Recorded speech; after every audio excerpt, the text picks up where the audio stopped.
I came to bring the pain. Yeah. What's going on, people? That boy Treezy here. Welcome to Chapter 7, Part 1 of the It Looks Easy Enough Achievement Guide in Max Payne 3. In this chapter, you do quite a bit of walking to begin with. Once the action finally kicks in, the challenge kicks straight in, where you're ambushed in this club. The challenge, obviously, as always, is straightforward enough, but then you do have a bit of a clean up after the challenge is completed. Make sure you pick up obviously the drop weapons and whatnot, get any preferred weapons that you like. Moving forward, we have 5 headshot kills. Now, you remember in the last level it said 3 headshot kills and then it added headshot kills only.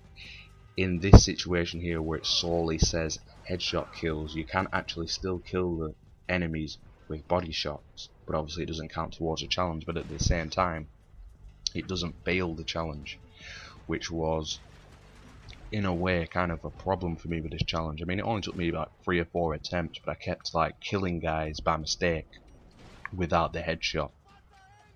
And if you are in that situation, you won't have enough time to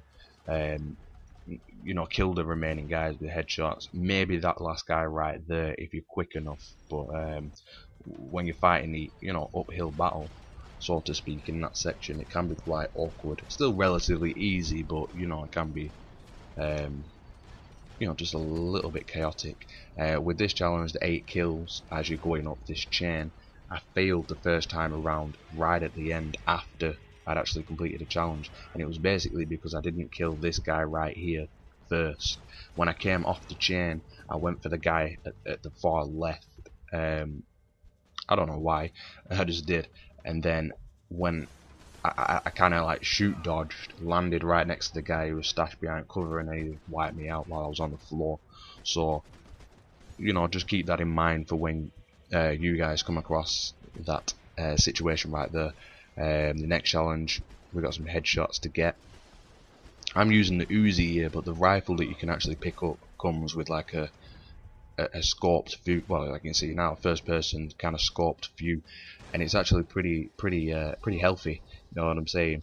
Even though it can take just a little bit longer sometimes to get your shots lined up, obviously the accuracy is like spot on. You know what I'm saying?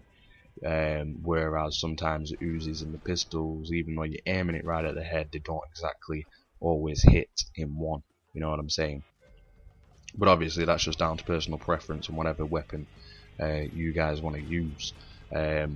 Continuing on, you can see I'm still on my rifle-ish right here with the scope style view. You know what I mean? You put it together with a bullet time though, and you're laughing. It makes killing guys and the supreme accuracy you can sometimes need much easier.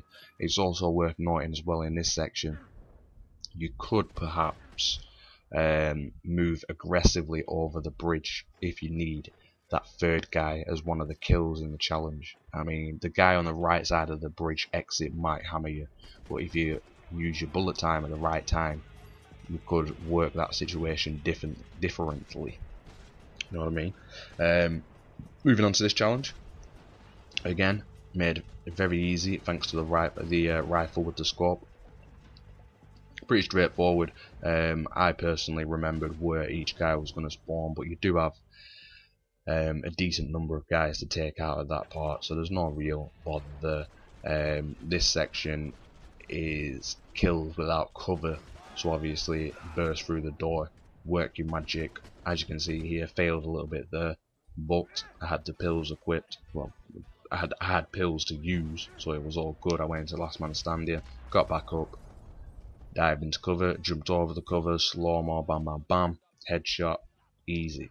You know what I mean? Now this section, this part right here is a fail clip, simply because I decided to nail the 3 necessary kills before moving on.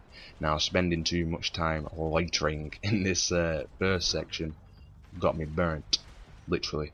So the plan B, well, as you can see now, challenge is passed, and then, you know what I mean, I took too long and the Molotov like pretty much hit me dead on. So for the second attempt, what I did was dive over cover, nail one of the guys to begin with, and then I just thought, right, screw it, I'm just going for it, because there's plenty of guys you can get moving forward. Yeah, you've only got, I think it was 8 seconds, but as you can see, there's another guy, and if he was a little bit quicker and didn't get stuck on that body like I did, you could see right there I was getting shot by another guy to my left. So there's, there's plenty of enemies to choose from.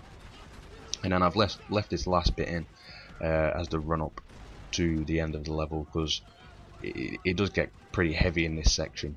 But you can just basically run through it. I remember the first time I came through this level, and I went to the effort of taking everyone out, which you don't necessarily have to. And obviously, especially on the harder difficulties as well of the normal campaign, you just want to get out of there and complete the level. So there you have it, guys. Hope you've enjoyed the video. Hope this guidance has helped you all, and I'll see you in the next chapter.